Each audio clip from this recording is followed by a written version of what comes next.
It is now my pleasure to introduce to you Dr. Tessie Rose Bailey.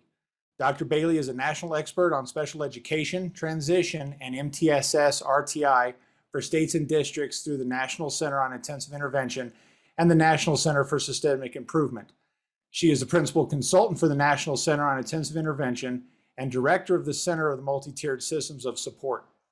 She is the director of the Progress Center, which provides information, resource, tools, and technical assistance services to support local educators and leaders in developing and implementing high-quality educational programs that ensure students with disabilities have access to free, appropriate public education. Additionally, Dr. Bailey serves as the Project Quality Assurance Director for the Wyoming Multi-Tiered Systems of Support Center. The Wyoming Department of Education and our local educators have benefited greatly to have had her support for the last 8 years. It is now my honor to turn over the time to Dr. Bailey. Welcome, Dr. Bailey, and thank you. Thanks, Tom. I always appreciate the intro, and it always makes me feel like maybe I'm doing too much work, so thank you. I am very excited to be here. I'm actually in Casper right now in a hotel room and have been working with a number of great educators looking at how do we design and deliver programs to promote progress for students with disabilities. And as Tom mentioned, the goal today is really to provide an overview of high leverage practices, and then our follow-up sessions will really do deep dives into 3 of these areas. So what I would like you to do, I haven't seen anybody put anything in the chat, and Tom mentioned we really are looking for your engagement. I won't make anyone speak today, and I'm not going to make you go into a breakout group, but what I would appreciate is if you can utilize the chat for some of the activities today. It'll make it a little more interesting and sort of test your knowledge. So we'll just do a practice. If in the chat box, if you can introduce yourself, maybe give us a little bit about your role, whether you're a teacher or an administrator, or maybe even an educator prep faculty member. And then on a scale of 1 to 4, give me a sense about your familiarity with high leverage practices, particularly the book that you see featured up here on the right-hand side. So I'll give folks about a minute to do that. Hi, Leanna. Great. Miranda. Okay. I know there's at least 30 of you. Thanks, Tammy. Well, good. So it looks like this is new to folks. I like that, Terry. You went well beyond. You did see that I didn't do a line. It's still moving forward with that arrow. So great. Good. So it looks like a lot of folks, this whole concept of high leverage practices is new. So you are in the right place. And the goal today is to really increase your overall understanding of what they are, why they exist, and how we can use them to improve the outcomes that we're working for the students that we're working with. Great. So keep it coming in the chat box. I love hearing where you all are from. As Tom mentioned, I am the director of the Progress Center. It is the slide deck that I'm using today. And the reason I'm doing that is because it is one of the OSEP funded centers, or Office of Special Education Program Center from the U.S. Department of Ed, that really is focused on promoting progress for students with disabilities. And the reason that the center was launched was because of the NDREW decision that was made by the US Supreme Court in 2017. And if you read the decision, there's a lot of commentary that goes with it, but the decision is pretty clear that to meet its substantive obligation under IDEA, schools must offer an IEP that's reasonably calculated to enable a child to make progress in light of the child's circumstances. Now, if we look at an IEP itself, the document, right, that you can hold and touch, or maybe is in your system, doesn't really have an effect, right? And it really depends on the school's capacity and the teacher's knowledge and skills to be able to implement that IEP in a way that's going to produce the progress that the IEP was intended to lead to. And so when we think about supporting students and ensuring students have access to FAPE and are benefiting and accessing the core programming, we think about two different things. We think about the development of the high quality educational programming, and that's your planning, it's going to be your IEP. It's really is kind of the behind the scenes that sets us up for success. But really what's going to make the difference in terms of overall effect is if we take that development, however we've designed it, and implement it, right? And that's where these high leverage practices are going to come into play. We're not likely to outline them, as you'll see, well, maybe some of them, but you're not going to list them all, for example, in an IEP, and I just want to put that out there. But we have to think about it in the design of the instruction that we're going to provide to students so that we can effectively implement that. Now, the reason I sort of talked about the NDREF case is that right in the center is that substantive piece. And this is where the center was initially focused on ensuring that we're developing or designing an IEP that's reasonably calculated to produce growth. And so if you look at the procedural, it's often where we focused a lot of our effort. We have all the pieces of it. That was really set forth in the 1980s, was codified in the reauthorization of IDA in 2004. And we really focused, when we thought about FAPE from an IEP standpoint, right, is that we were likely to do it based on what we proposed. Something that's sort of emerging in the case law is this last piece, and I want to highlight it because it's really relevant today. While we don't see a US Supreme Court decision around FAPE in terms of implementation, we've seen an increase in the number of cases that are looking at not just the design of the program, but this implementation of it. And really what we're looking at is, does a school have the capacity to implement the high quality educational programming that we have in place? And are we implementing that with fidelity? And when we think about fidelity, if you participated in any of the database individualization trainings or DBI trainings, we know that using appropriate instructional strategies is part of that fidelity. And that's really where the HLPs fit within this, providing FAPE to students with disabilities. And so I always share this because I think it's really critical, particularly under this context with COVID, is sometimes we feel like we're supposed to do everything, and we know that there's no way a single teacher has all the time, knowledge, and skills to meet the needs of every student in their class. And I'll point out that there's actually some pretty compelling research that shows that if I'm a really high quality teacher and my kids are making a ton of growth, but I'm in a system in which maybe next year's teachers and the teacher after that are not as strong, then the effects of my really high quality instruction are kind of lost after 3 years. So what we're looking at is what I'll refer to as this ecosystem, that sort of collectiveness in our ability to design and implement high quality educational programming. I want to also sort of point out, and you can see that in the red, is while we often are coming as an individual to this training, we know that there's no single system within our school that's likely to produce all the results. So even if we use these high leverage practices solely within special education, we're not really going to have all the time, knowledge, and skills to meet the students within that school or that district. The same thing is if we had a really high quality core programming, we're not going to meet all the kids. But together, those two systems allow us to meet the comprehensive needs that we see within a school entity. So the Progress Center, one of our outcomes is really helping schools to develop a sustainable ecosystem with that capacity. And high leverage practices are a critical piece of that. It has been identified and outlined by the US Department of Ed as essential for us to move forward in promoting progress for students with disabilities. Now you're probably going, so what are they, right? Or where do they even come from?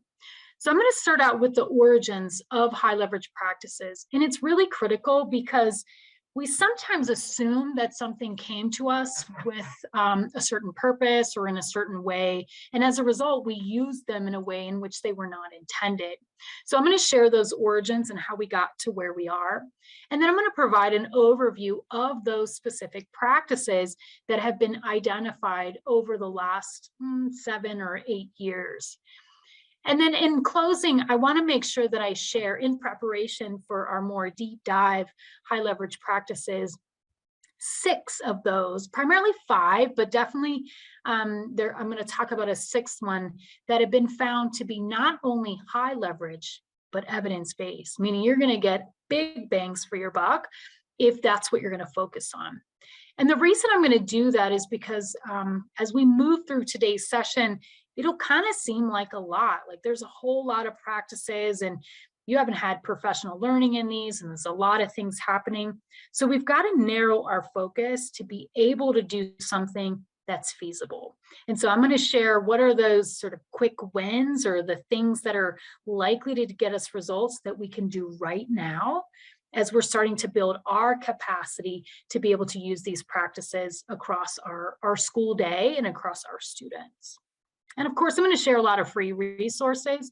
We'll share those on the website, and we'll have a lot of these things available for you at your own leisure.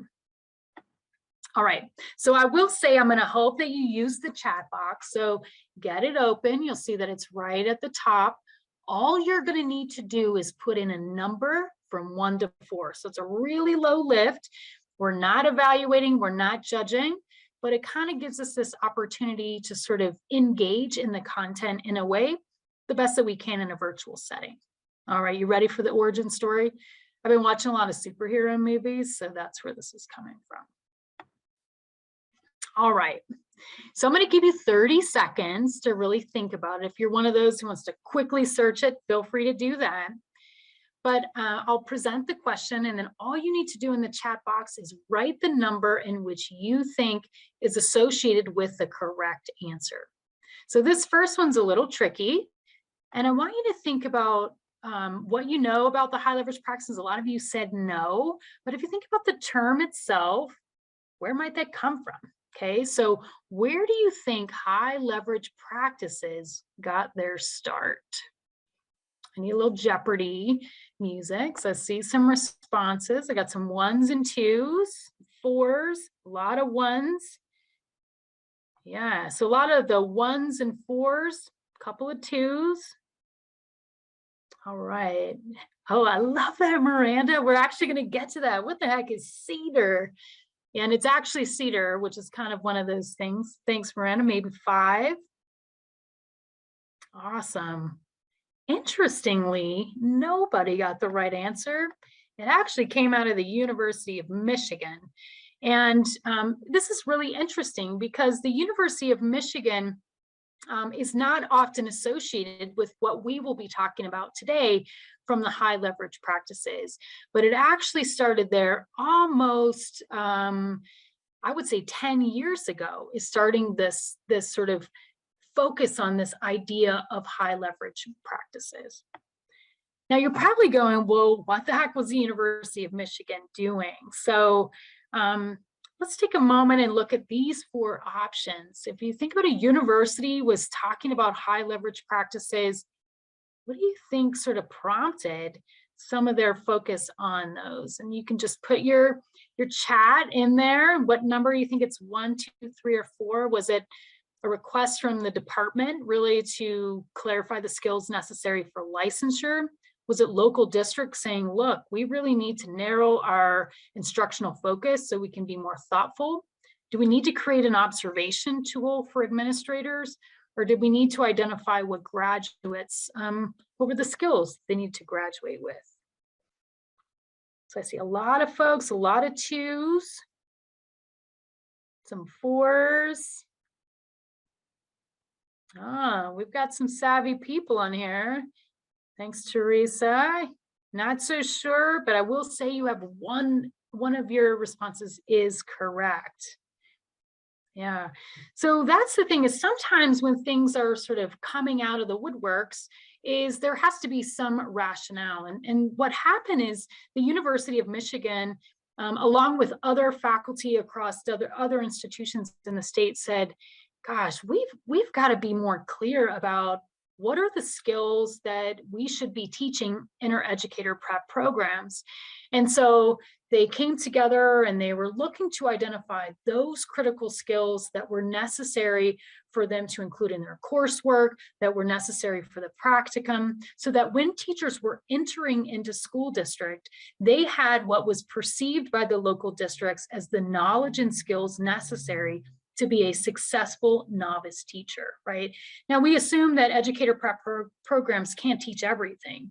So they wanted to be really clear about what those skills were, so that as the teachers came in, the school districts understood the skills they were coming in with and what their responsibility was to further develop those skills or add additional skills that could not necessarily be taught within a higher or within a public school setting. So it really started from a different perspective of how we use it. It was really around improving overall educator prep. All right, so what they did is through this process, it was quite a lengthy process, it took about 2 years, is they identified what were potential teaching practices that needed to be considered in this, right? And so they did observations, they worked with local educators, they did focus groups, and they said, okay, what are the skills that we think are important? So from all of those angles, how many do you think were identified as sort of those practices or tasks that teachers would engage in on a regular basis as a teacher? So a lot of folks saying 3 or 4. Yeah, and you all know that there's so much involved in our day-to-day work, the number of decisions that we have to make very quickly. Yeah, so Leanna and Matt, you are our champions for this question. They identified just a little less than 100 tasks. I mean, that is a huge amount of tasks. And if you're trying to develop an educator prep program, trying to ensure that everybody has all of those skills isn't really feasible. So just like what we do with standards, for example, we try to identify those essential pieces. And so what they ended up doing was mapping all of those, had people review, and then created a criteria for what would be considered high leverage. Now, the way that we originally thought about high leverage is a little bit different than we do now. And this was probably about 8 or so years ago. But we wanted to say, gosh, there are 100 things that teachers do every day. It's probably why we're so tired. But we need to identify those that are the most critical that we can teach.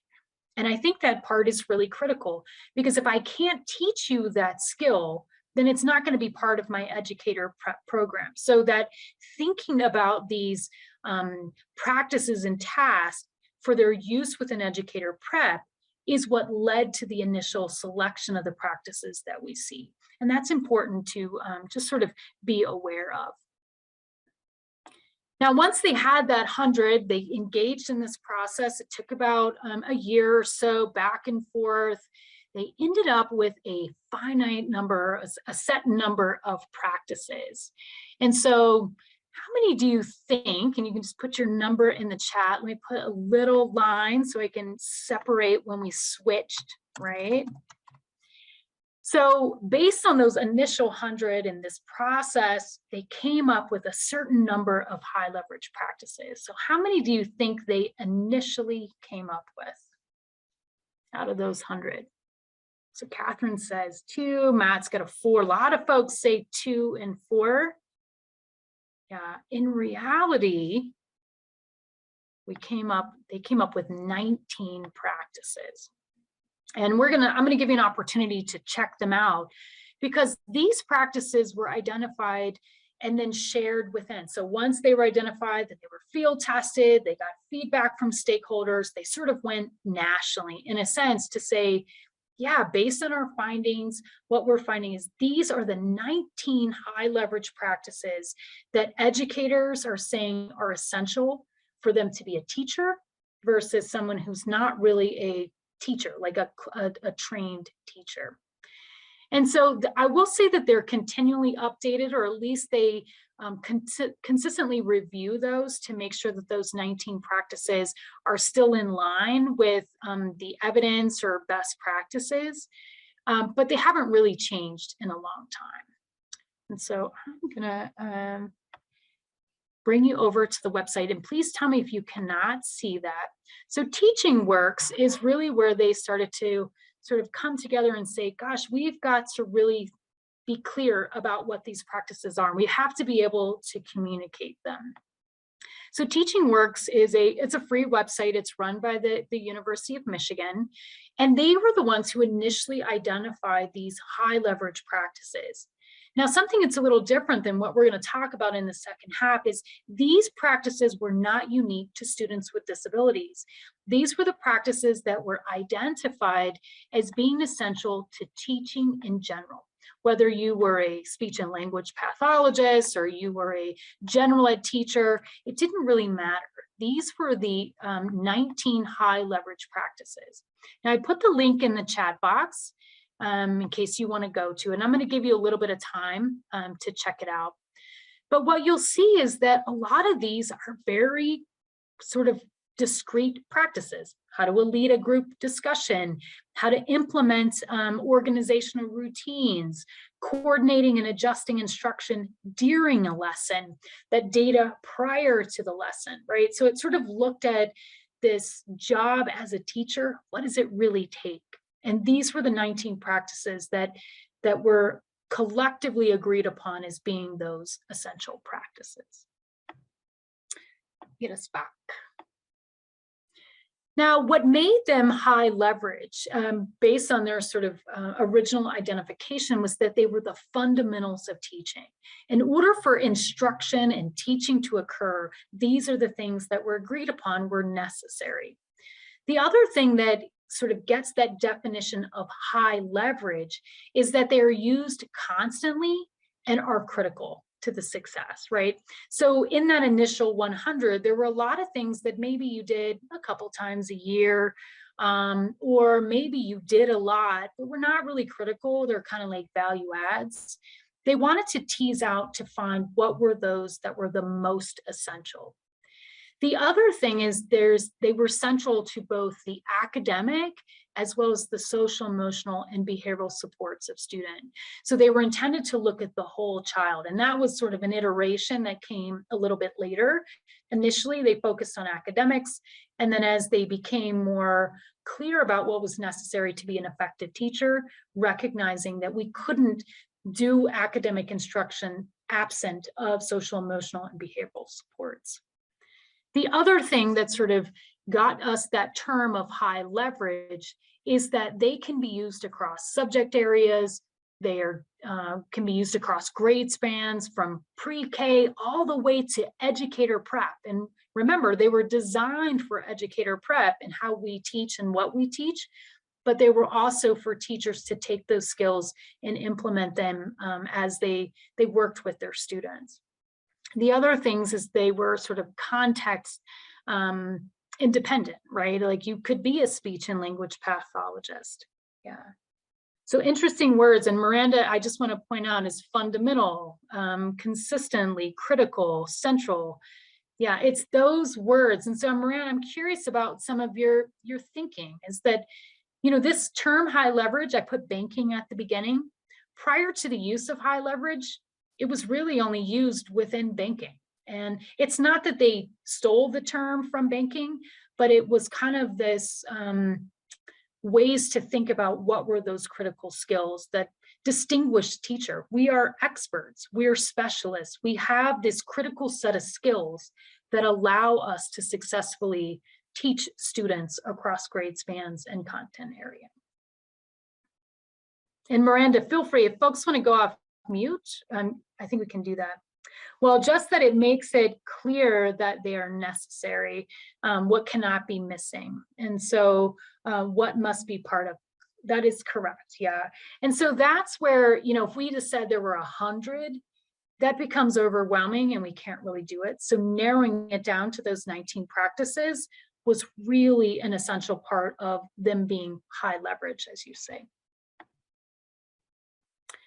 And so sort of piggybacking on that, they're high leverage not only because they matter to the student, but they matter to the advancement of teaching. For us to become, to be specialists, right? It's defining the nature of our field. What are the critical aspects of being a high quality teacher?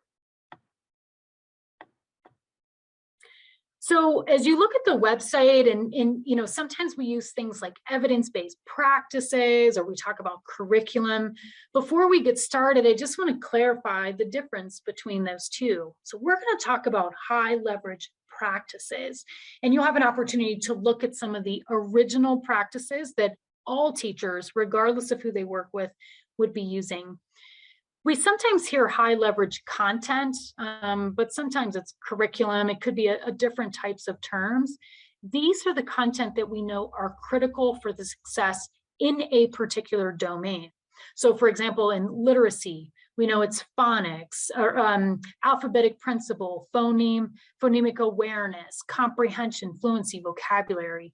In math, it's word problem solving, fractions, right? So there are content that are essential for all students in a particular domain or grade span that are essential. So we're going to focus primarily on high leverage practices, but maybe in the future we can talk about some of those high leverage content. There are some great resources if you want to learn more about the content from What Works Clearinghouse in the practice guides for different grade spans and domains. All right, so I want to give you a little bit of opportunity to take a look at some of those practices, and I'll also put them up on the screen. You can use your phone if you want to click on it, but I'll also re-add in the chat the link, and that's right up there at the top, that Teaching Works. Put that back in there for you. But take a moment to review those 19 practices. You don't really have to read the definition because they're described in a very discrete, clear way intentionally. And think about, are there any practices that you feel amongst those 19 that are not really critical for supporting students with disabilities? So I just want to give you that opportunity, and I'll give you a couple minutes. I'm actually going to move back. So as I showed you here, if you can't see it or for some reason you can't log on, I put some of those up on the screen. Yeah, so are there any that you think, Miranda, are not important to supporting students with disabilities?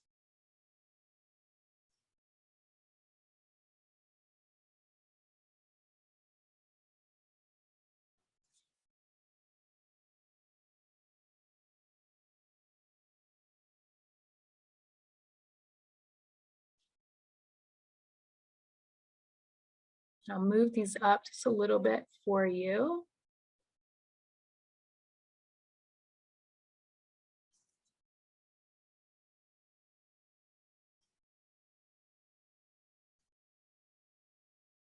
Yeah, so Miranda's saying, gosh, they all seem really critical to supporting kids with disabilities. How about others? Are you seeing the same thing, or somebody sort of, some of them maybe don't fit, or are you not something you would use as a special ed teacher or interventionist if you serve in that role?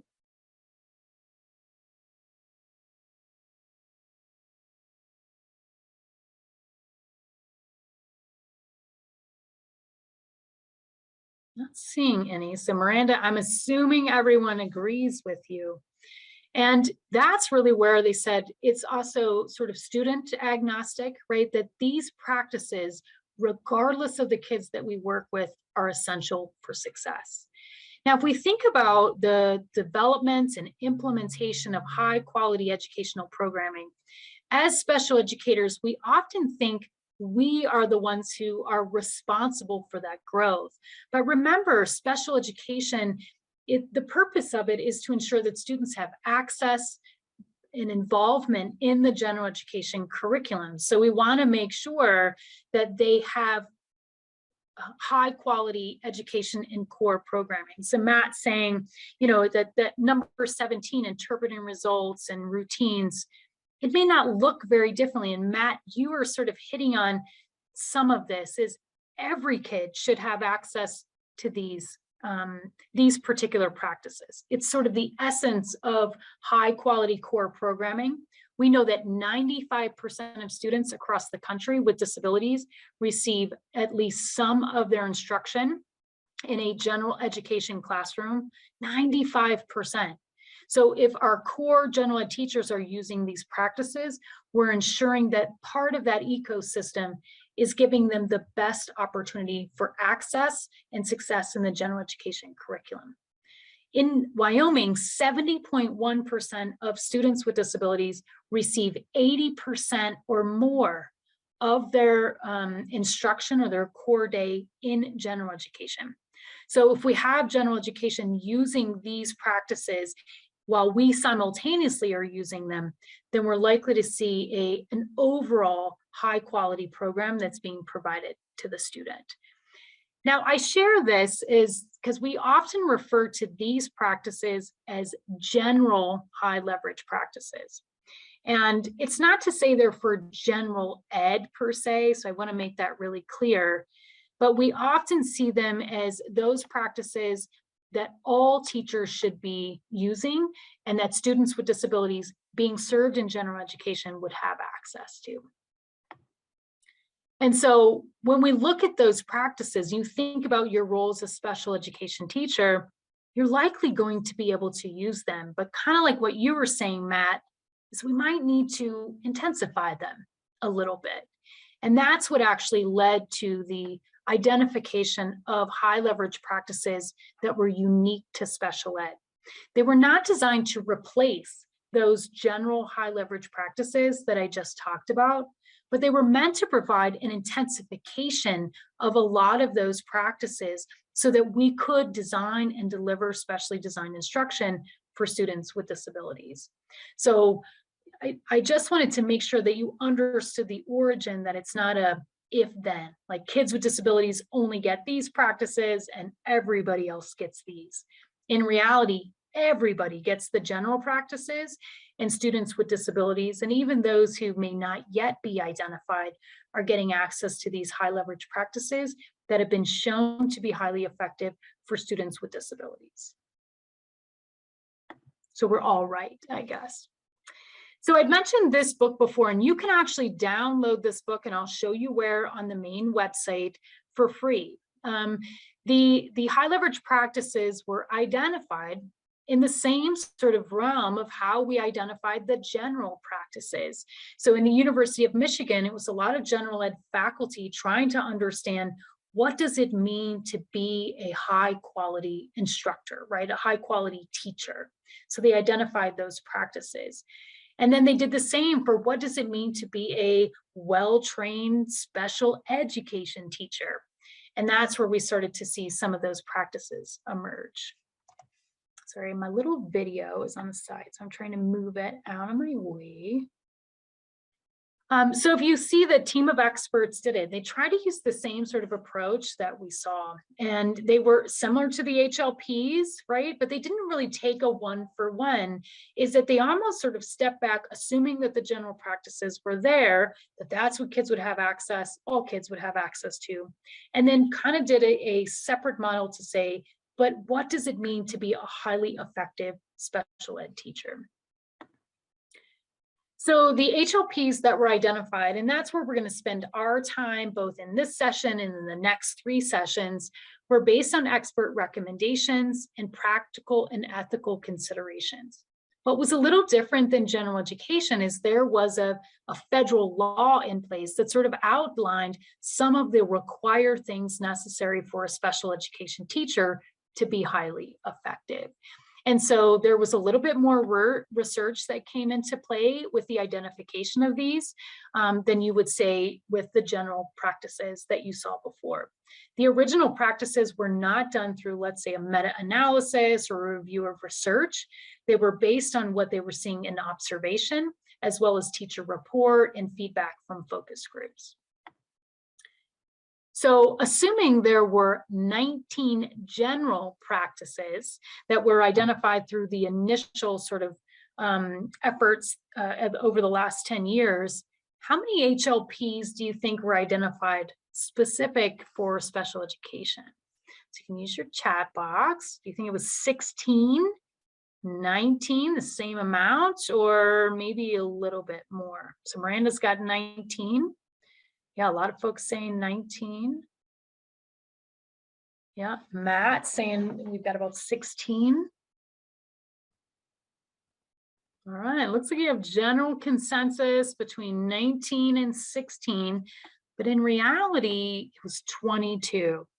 So you would kind of assume there was a one-to-one correspondence, but it didn't really sort of come out that way.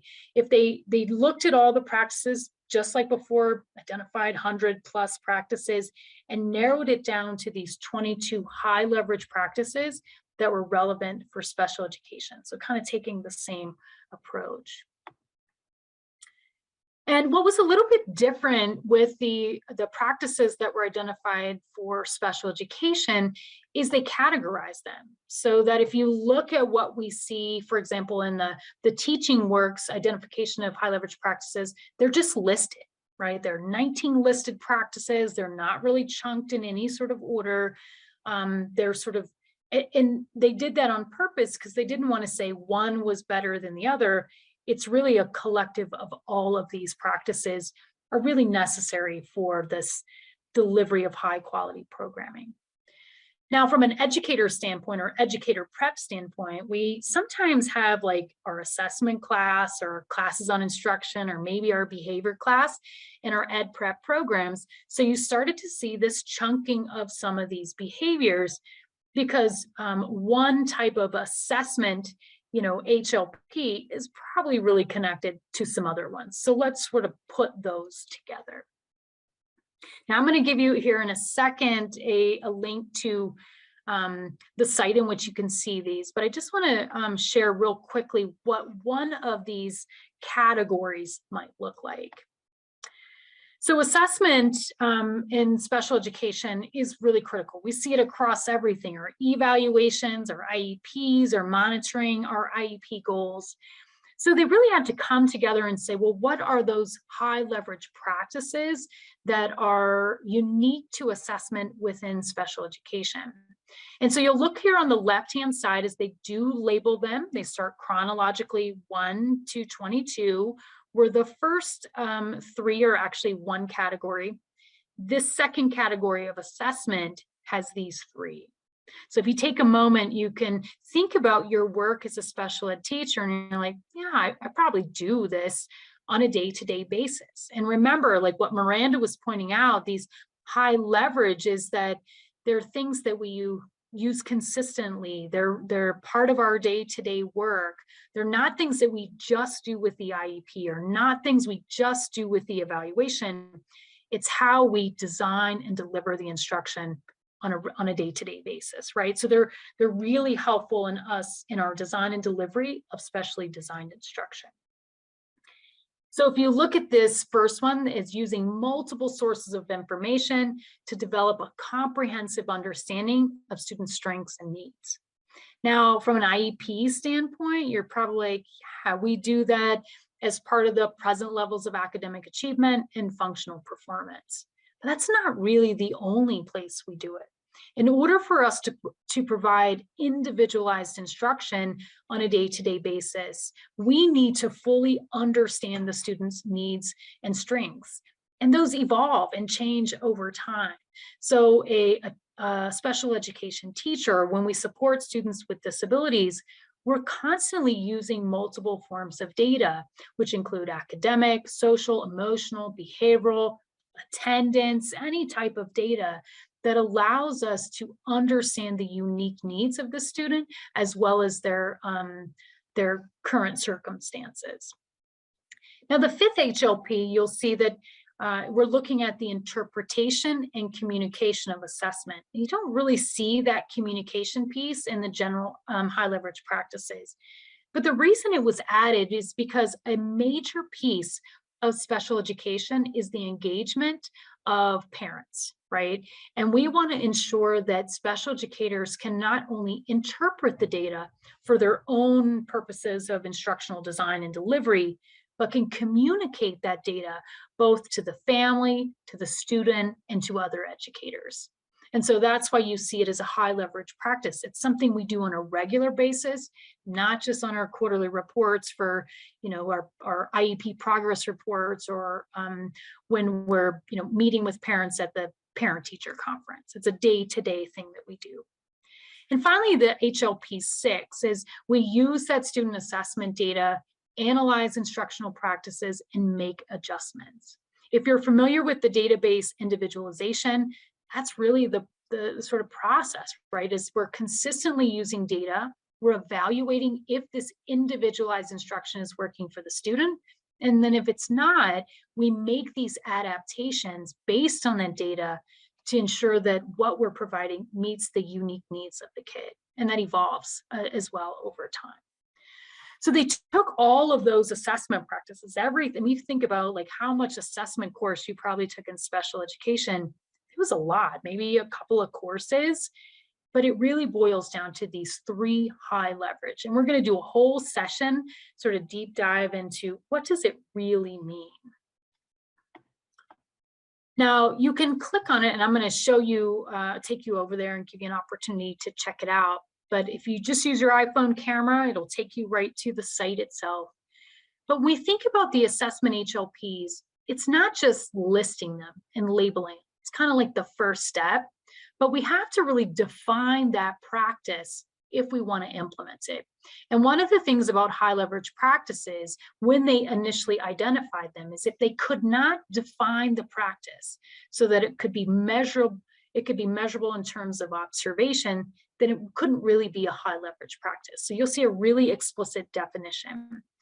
The other thing that you'll see is the research synthesis. And some of the things that you'll find with special education high leverage practices, some are really based on the evidence, and I'll share some of those, but some of them are based more on policy, right? Or requirements as part of special education. So they don't have the same robust research base as maybe like an instructional HLP. In some cases, there are some policy implications. If we think about licensure or some of those other things we talked about, we want to see that the recognition of the high leverage practice is just as important as what we teach, right? We've focused a lot on the curriculum that we need to use, particularly under previous, like No Child Left Behind, or using evidence-based practices, for example, for interventions under ESSA. But we want to know that we're using high leverage practices to deliver those evidence-based practices or that high leverage content. So we're going to click on it, and then I'll give you a chat box, a link in the chat box if you weren't able to get there. And I'll give you a second. And remember, today is more of an overview, and we'll do some practice opportunities, which is a big deal about mastering and understanding these skills. But if you look at this top part here, this is highleveragepractices.org. One of the things I think Miranda mentioned at the beginning is, who the heck is CEDAR? And so if you actually see here at the top, you'll see a CEDAR website, and you'll see a CEC website. I'm going to take you just briefly to the CEDAR website. CEDAR is a federally funded center that's working on improving how we implement educator prep programs, whether they are alternative certification programs, traditional four-year programs, or some hybrid in between. And what they're looking at is part of this identifying the practices, as well as providing faculty and universities resources to be able to teach those particular practices. I have to figure out how to get my little box down. Hold on one second. So CEC, if you are not familiar, is the Council for Exceptional Children. It's kind of like the association that special education teachers and leaders are a part of. And so, for example, they just had their national conference, and the purpose of that is to ensure that we're sharing the best evidence available with our special education teachers across the country. So the development of this website, and that's what we'll start to work from moving forward, was to help make clear what were the high leverage practices that we would expect to see in supporting students with disabilities. So if you click on that explore, you'll see the 4 areas that we shared. And then if you click within those, you'll be able to see each of the practices, and I'll take you there in a second. The other thing that this website was intended to do was to compile all of the available resources, guidance around those practices in one place. So even though there might be multiple entities working on different parts of or different HLPs, an educator could come to the highleveragepractices.org, be able to find resources related to that particular practice. All right, so you'll see that here on the left-hand side, birth to 5. So it goes K-12, birth to 5. We generally see the similar types of practices, but the way they look in practice might be a little bit different. So if you click on assessment, what you'll end up seeing is a brief definition of what it means to be a high leverage practice in assessment. There is, excuse me, some quick breakdown, just like you saw on Teaching Works, that provides some of that definition. But really what's probably most interesting to you is this PDF. And we'll be deep diving into a lot of this in our future sessions. But what it does is it provides the research, the sort of policy or research base, it could be either or, resources that are at the end, as well as a description of that particular practice. And remember, in order for something to be measurable, we have to be able to define what it looks like, right? So that when you look at it and I look at it, we see the same practice. So that's what's really happened over the last 6 or 7 years, is clarifying what does it mean to use multiple sources of information to develop a comprehensive understanding. And that's what we're going to talk about in our future sessions around assessment. So if you want some leisure reading before those sessions, these are all available, but you'll see it's a pretty much a lit review that's supporting that particular practice itself.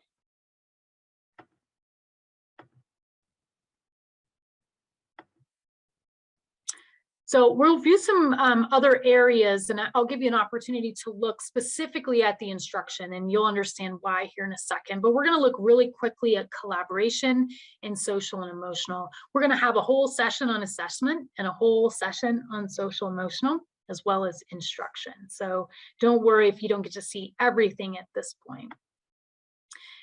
Collaboration is actually the first high leverage practices. And unlike the other one where there's not really a reason for the order, there was a specific reason that collaboration was first. And that's because unless we are working together as a team, we're not going to be able to effectively support students.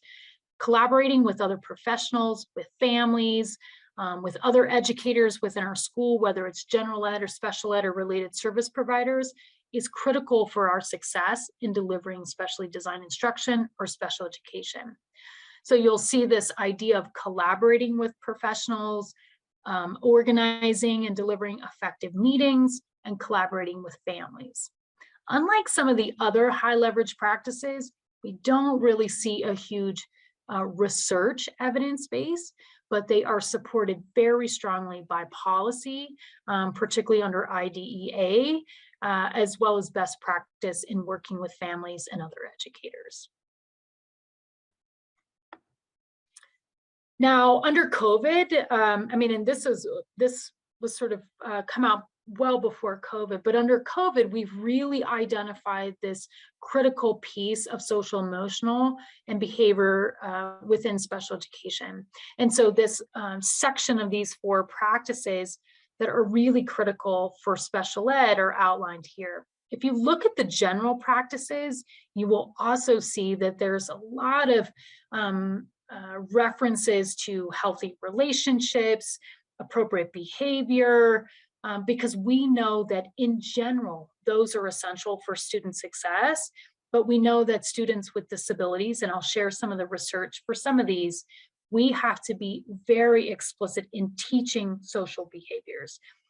We need to make sure that we're providing positive and constructive feedback. It's a lot of evidence base for that. We're establishing these consistent, organized and respectful learning environments. And that's sort of that school climate that we expect to see within our special education classrooms, as well as our general education classroom, to promote belonging for kids with disabilities. And if you look at number 10, I mean, this is something that's really unique to students with disabilities that you don't really see in the general practices. Is around that conducting the functional behavior assessment, is that we need to be able to hypothesize about why a student is engaging in some sort of behavior so that we can actually plan for addressing or meeting the needs of that student as a result of that behavior. All right. So unlike those other 3 sections, you just see about 3 to 4 practices. But as I mentioned at the beginning, what really makes a difference, right, is not so much some of the collaboration, the assessment data. It's really the direct delivery of special education or specially designed instruction that's likely to produce the results. Now I'm going to give you about 3 or 4 minutes to briefly look at these, and I'll take you over to them. But there are 5 practices on this list that are considered to have large effects on overall student performance of students with disabilities, right? So if we think about the high leverage practices, all 22, the assumption is that we should be using all 22 on a day-to-day basis.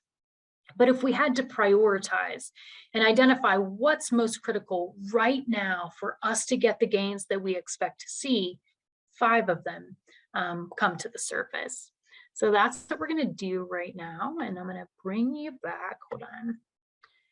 Right here. So if you go under Explore HLPs, that's on the same website that we're on. And I will, hold on, I'm going to click on it and then I'll share. So you'll see this instructional right here. I'll give you the link in the chat box. Sorry, I don't have a second monitor, so I'm a little clunky today.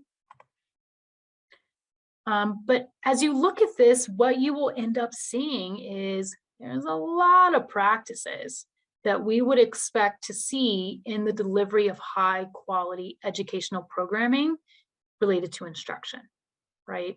So you see things like goal setting, designing instruction, systematic design instruction towards that goal, adaptations, cognitive and metacognitive strategies. So you'll see right here on the side, there's the number.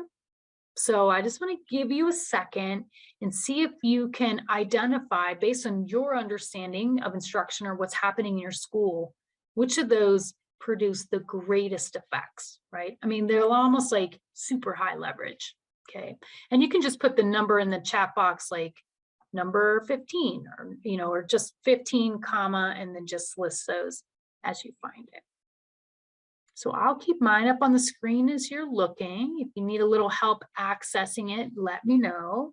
So Miranda's saying 16, the use of explicit instruction. All right, so I've got 1 identified. What are some other ones that you guys think about? So Michelle's saying 20, providing that intensive instruction. See a 15, 18, and 13. So scaffolded supports, adapting curriculum. A lot of folks are saying 18. Oh, Miranda, I will move it up here. That's that positive and constructive feedback. Okay. So we see generalization, and these are those things that we can actually observe, right? And if you look at it, these are the things the teacher is doing, right? The teacher is teaching students how to generalize. Is actually providing that positive and constructive feedback. All right, so it looks like we got about, I think we got 15. I think I got all of them. Any other guesses folks want to make? And if you need to look more, you can just do the pull down menu. See that? see a couple more. 15. Yeah, we've got that scaffolded support. All right, so we've got some consensus. All right, let's see what they are. And the reason I'm sharing this is because this was an investment by the US Department of Ed. They actually funded the National Center that identified the initial 22 practices. The assumption is those 22 practices still stand, that if we were to prepare a special ed teacher, all of these skills would be an essential skill set that they would need to have in order to be highly effective. But we do know that some of these practices have a much stronger evidence base than others, right? Meaning they're, in a sense, super high leverage, or what we would say is they are high leverage evidence-based practices.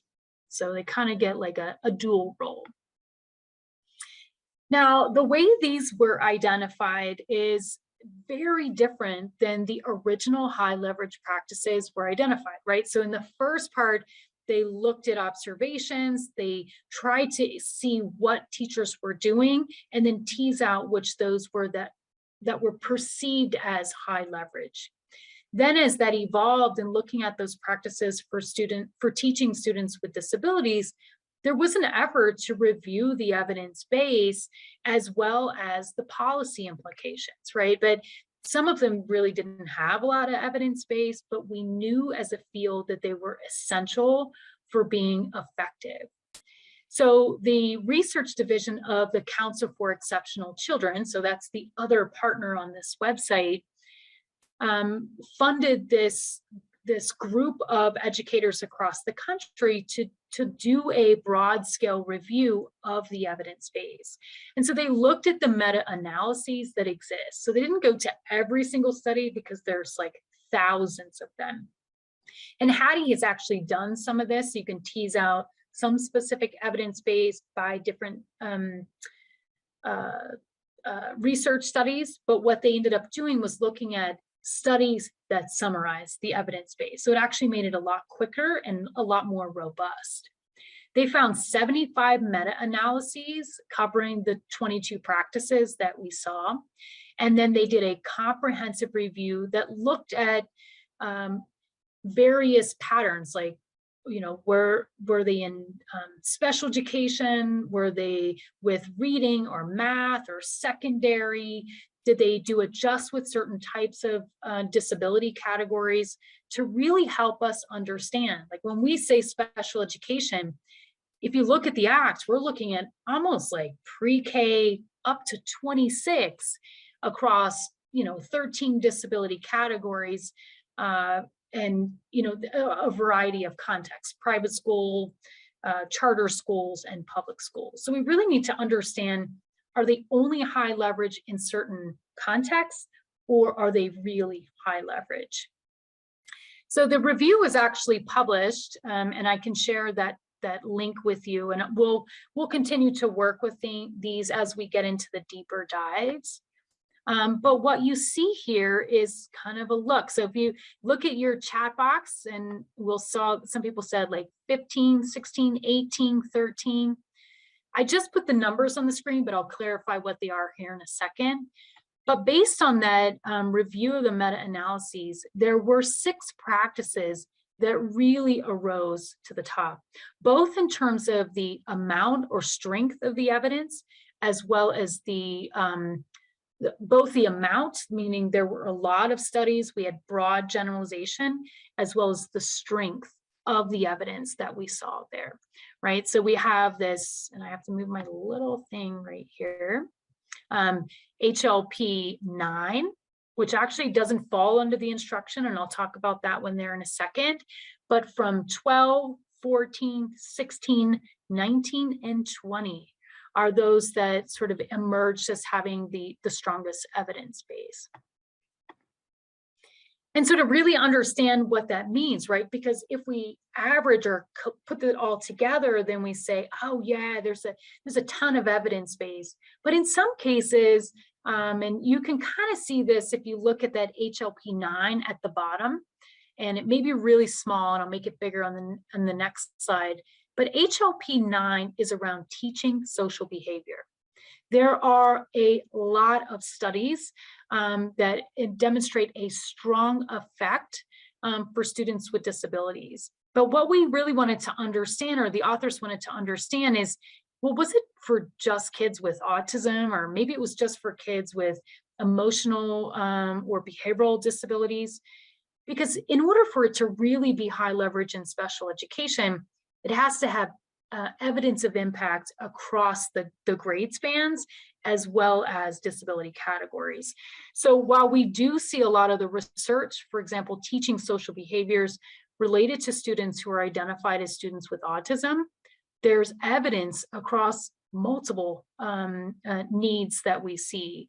We also see it in reading and behavior and other, sort of across the spectrum, that it's not unique to a particular context.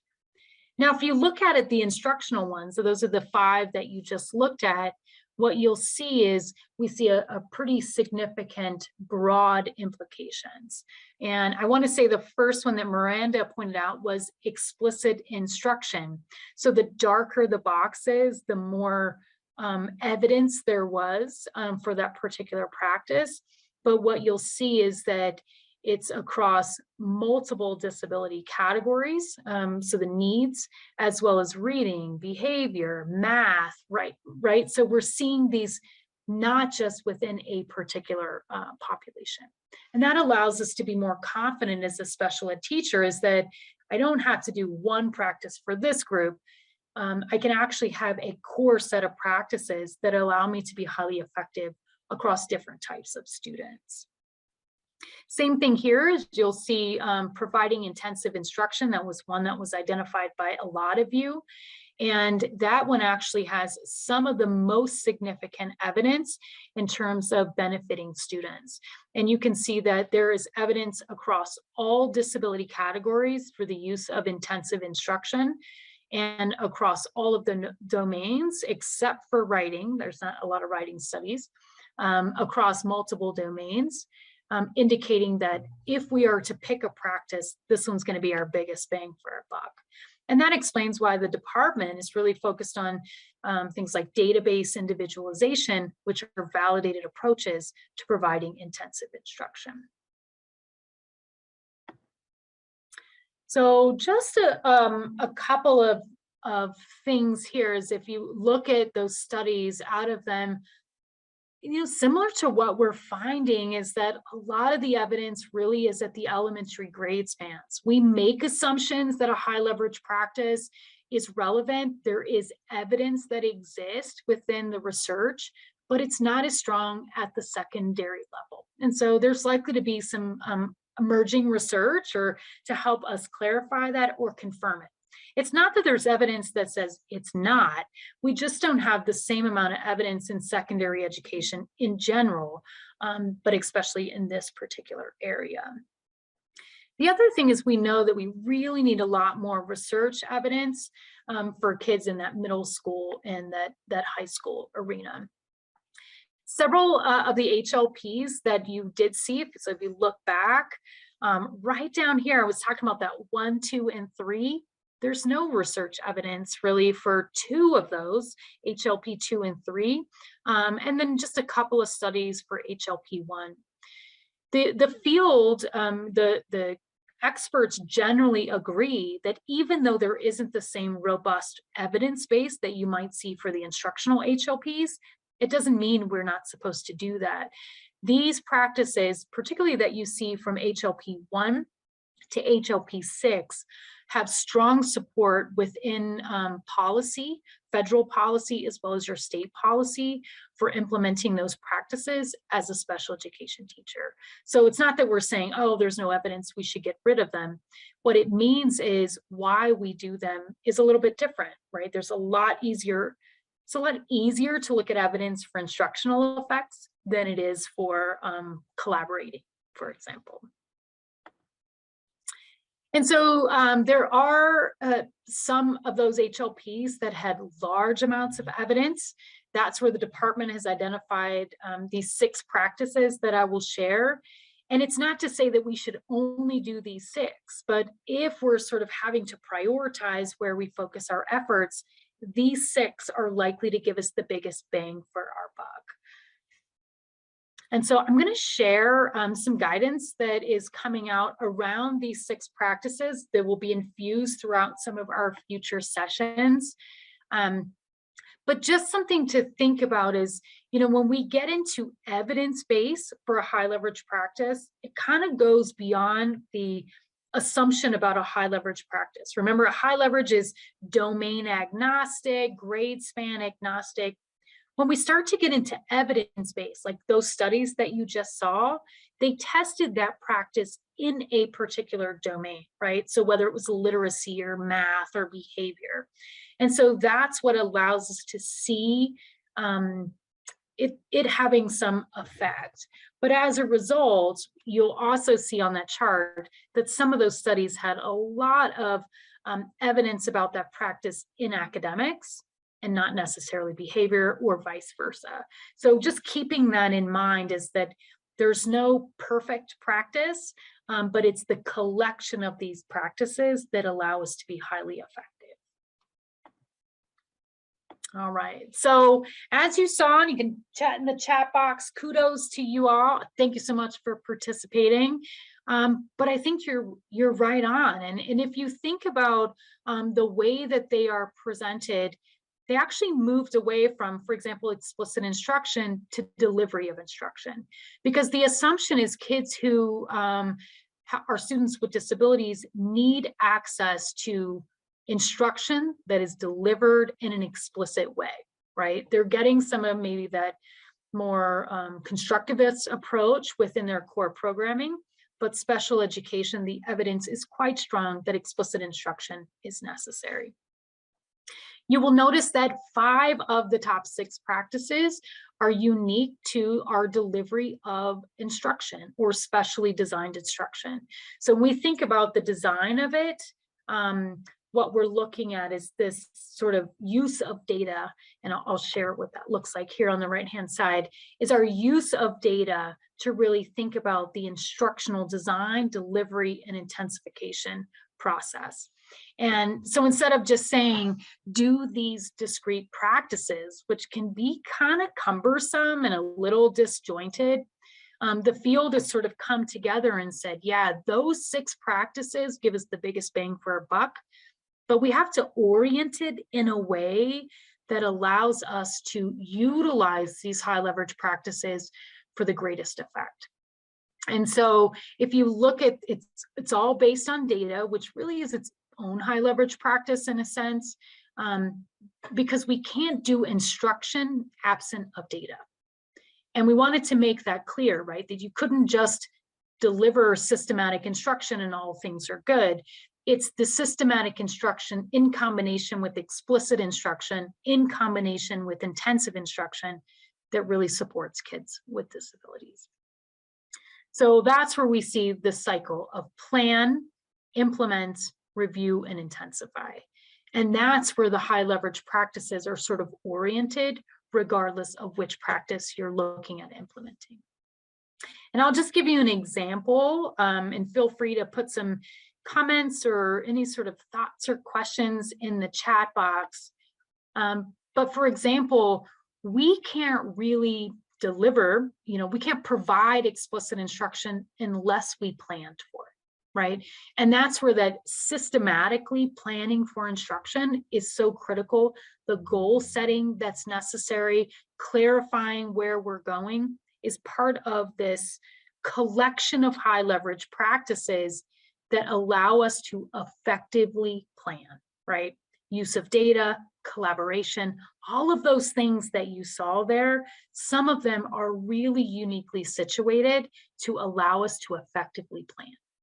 Once we effectively plan and we think about the setting the targets, identifying what we're going to teach and how we're going to teach it, then we can look at the delivery of that instruction, right? So you can see that they don't really exist in isolation. We know that this plan, deliver, and review and intensify gives us the biggest bang for our buck, but it's the collection of those practices. And then the delivery is like Miranda said, and I think Tamara, Susan, Matt said that this explicit instruction is one of those things that gives us the greatest ability to intervene. But we know that the delivery of explicit instruction must be based on what we just saw of the planning that's, looking at goal setting, is clarifying the trajectories, looking at learning targets, thinking about our scope and sequence. Those are things that are critical for us to effectively deliver explicit instruction. And we'll talk a lot more about this in our instructional HLP session. And the thing about the high leverage practices, and if you review the resources, both on the CEDAR website and CEC, as well as the Teaching Works, this importance of practice opportunities and providing those to our students. You'll notice in the general HLPs, it talks a lot about eliciting responses and providing feedback. If we don't have practice opportunities, we don't have the ability to provide feedback for students to allow them to practice that again. And we know from research that students with disabilities generally need about 10 to 30 more practice opportunities. So that's why we see these high leverage practices are much more specific, they're much more narrow when we're working with this particular population. And then I think most of you said this intensive instruction, and that ability to review and intensify is really at the heart of specially designed instruction, is that we're reviewing based on our data whether the student is responding to our systematically planned and explicitly delivered instruction. And for those students who have individual needs, we're going to have to sort of think about what's unique about this student's needs that I need to intensify for this student, right? And so that's where we get into looking at the fidelity of implementation. Are we actually delivering the explicit instruction in the way that we designed it? And are we using a validated process in which to intensify instruction? And so we'll talk about this in a lot more in depth in our instructional HLP conversations. I'll share some videos. We'll have some opportunities to review and provide feedback for some of the teachers in the videos. But this is where I said the department is also sort of investing in the implementation of database individualization. That specific high leverage practice of intensive instruction has been linked to the National Center on Intensive Intervention as a validated way to implement that particular high leverage practice that has a really robust evidence base. So that sort of three-phase cycle aligns with the rest of the high leverage practices, and it's a way to make these 22 what appear to be very discrete practices that were designed to be discrete practices for educator prep programs to be relevant to us in our instructional delivery, design and delivery. So that's why we kind of think about them in this instructional cycle. So for example, with teaching metacognitive and cognitive strategies is a very large effect, particularly at the secondary level for students, is that we actually start with planning for what that strategy instruction will look like, explicitly delivering that strategy instruction, and then reviewing and intensifying, right? So it's not that high leverage practice exists outside of the others, but it leverages those other HLPs to sort of be implemented, right?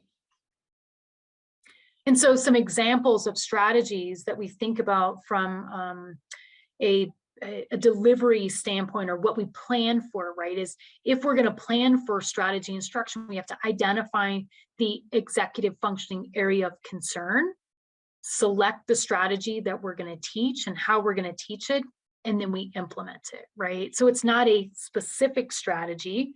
It's this process of using data to select the appropriate strategy for this particular student's needs. And then finally, instructional technology is that other last practice is that we have to plan for how we're going to use instructional technology. We have to then implement it within our explicitly designed instruction. and then we'll review and intensify its appropriateness. This is similar to assistive technology, but it's not unique to assistive technology. And I think there's a lot of emerging research continuing to strengthen the use of technology for supporting students with disabilities. And then the teaching social behavior. And this is the only one of the high leverage practices that I'll talk about today that falls outside of the instruction. And that's because it has such a large, robust evidence base as a high leverage practice. While most of it is around behavior, social behavior, which is really what it's supposed to be, there is evidence of its impact, positive impact on academic outcomes. And this really gets around how do we support all students in teaching those appropriate behaviors. That's selecting the replacement behavior, modifying the classroom, which is part of your IEP design and implementation, and then implementing that system. So we'll talk about what these look like in our future sessions so that you have the knowledge and skills to be able to implement those within your sites. So I want to just, I know we have about sort of 13 or so minutes, is, thinking about those that you just saw, even these 5 or these 6 primary practices, which of those do you think are probably going to be the most challenging to be able to implement? Is it more of the planning phase? Is it more of the explicit instruction implementation phase? Maybe it's the review and intensify. Or maybe it's something outside of it, which is like your cognitive, metacognitive strategies, your instructional technology, or your social skills. So I see Matt is indicating the 14. It's like cognitive and metacognitive strategy instruction. Yeah, and 9, the teaching social behavior.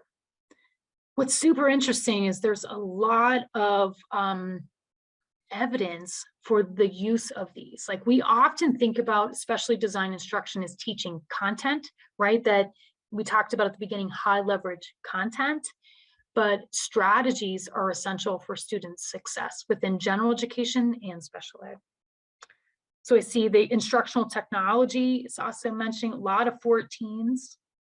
And so I encourage you to share some of that as we move through this around what are the ones you want to learn more about. We kind of have a finite amount of time in our sessions and want to make sure that they are relevant to you. So definitely cognitive, metacognitive strategies. We have a really awesome self-paced module that will be coming out, and I'll share some of that in our upcoming session.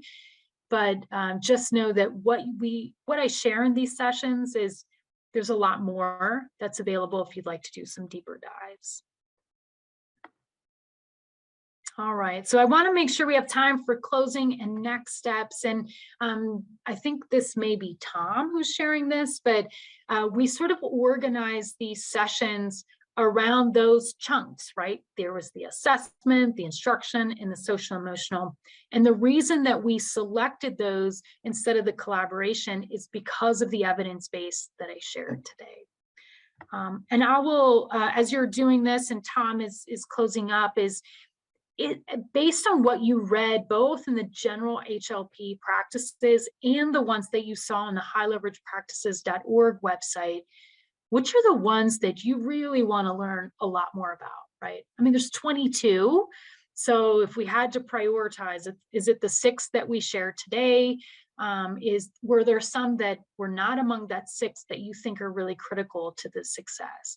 So as Tom's closing us out, if you can just share some of that, you don't have to put the number. If you just want to say, I don't know, it was something about this, you can put that in there, and then I'll go and find the actual number for that. Yeah, Tracy, instruction, and I think that makes sense. It's where we get our biggest bang for our buck. Yeah, Catherine talking about teaching social skills. So you can keep that coming, and then I'll just leave it open. Matt's definitely saying the 14, the cognitive, metacognitive is definitely there. Tammy will be talking about the assessment, and we'll go a little bit deeper than actually with the HLPs. Say. Yeah, Laura mentioning about any of the 6 most effective. Okay, definitely we'll do that. All right, Tom, I'm going to formally pass it over to you, and I'll stay on if there are some questions or comments. Chris also mentioning that number 14, which is the cognitive and metacognitive strategies, and then the teaching social behaviors. Thanks, Miranda. Thank you, Dr. Bailey. We really appreciate you sharing your time and expertise with us today.